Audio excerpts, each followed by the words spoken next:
to becoming active.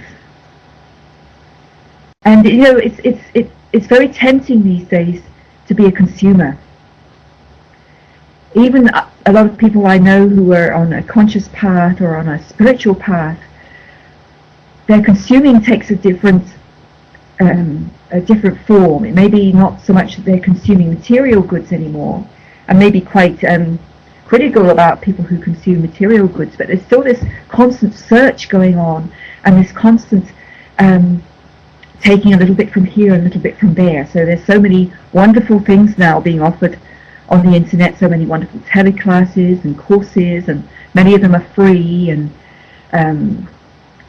a lot of interviews and all sorts of wonderful things being offered. And it's possible just to be like a butterfly and go from one beautiful flower to the next beautiful flower and the next beautiful flower, just taking in, consuming.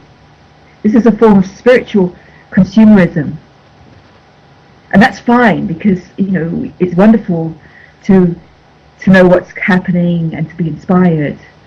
But really, the purpose of all that, if we're talking about living our purpose or finding our passion or creating a new world, it's not just about taking in, it's also about what do we actually do with that, and how does that information or that inspiration become part of us, so that we can then put it back out into the world in our own unique way. So there's a shift from just taking in, just consuming, to becoming more of an active participant in life. And I think this is where some people start to get a little bit hesitant, because maybe you feel the desire to do something that will make a difference. And yet you don't really know what it is that you want to do or what you can do. And that's where the self-exploration really starts to come in, is to find out, well, what is my purpose?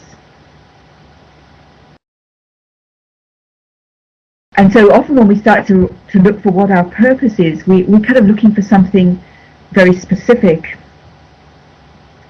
You know, it's might be, well, you know, I've been a teacher all my life, but now I'd like to do something different, and I'm really not sure what that's going to be.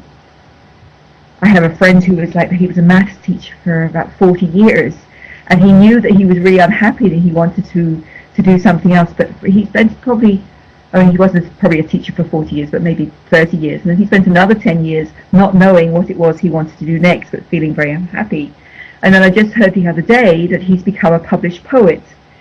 So he found that passion inside him, and somehow found a way to make space so that he could bring that out into a way that he could communicate it to other people. In other words, I know he had been writing poetry for a long time, but he somehow found a way to start taking that part of himself more seriously. That's part of it, is to start to see the things that you love to do and to give them a bit of space. And the more you give those things you love to do space, the more they kind of call to you, and the more of your attention they take, and then the more they grow. And it's like a sort of ball of positive energy starts to grow. So that's part of the thing about finding our purpose, is to start noticing, well, what are the things that I really love to do?